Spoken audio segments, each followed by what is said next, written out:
G'day guys, kia ora and good morning. Welcome to New Zealand Outdoor Blades and Bullets. Hope you're doing fantastic. Today I'm going to do a video on chopping and cutting tools out in the New Zealand bush, or indeed any outdoor scenario around the world.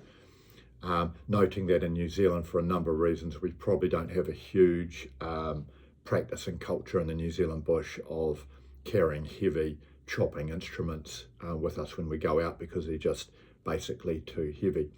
But some scenarios that I'm looking at here are sort of firewood production, maybe creating an emergency shelter, or just general utility around camp, like tying off guy ropes to scrub or trees, etc.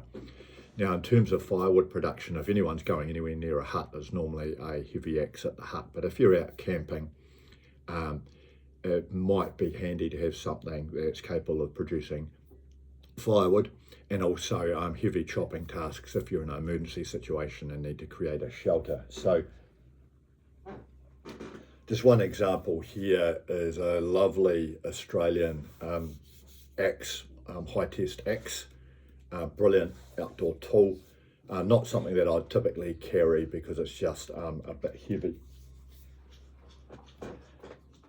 A lightweight one, and Jason from Australia, if you're watching this is yours. I'll get it back to you one day. And this is a lightweight Coghlan chopping tool, great, much lighter than the axe. And then dropping down a scale, we have the Army issue Golic, which is basically a compact light machete. So the axes that I just showed and this are capable of doing lightweight chopping. Being an ex-army guy, I don't actually typically carry the choppers. I actually carry just a folding saw, and this is a New Zealand Army issue Baco, which is from Scandinavia, I believe, folding saw. Now these things are phenomenal because they're incredibly light, only 150 grams or something like that, but you can saw down a pretty impressive sapling with one of these, and so I carry one of these with me everywhere on my survival kit. Highly recommended. You can also get different brands in this, but this is just the Baco folding saw. But yeah, I carry this with me absolutely everywhere I go.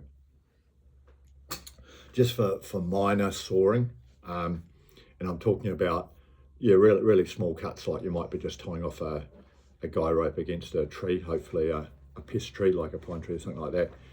Your Leatherman and your Swiss Army knives have really handy little saws on them. They're actually quite effective, but only for minor sawing. So these are just some examples of cutting and chopping tools that are sort of portable and what I might carry in the bush. But noting, again, my favourite is this Baco folding saw.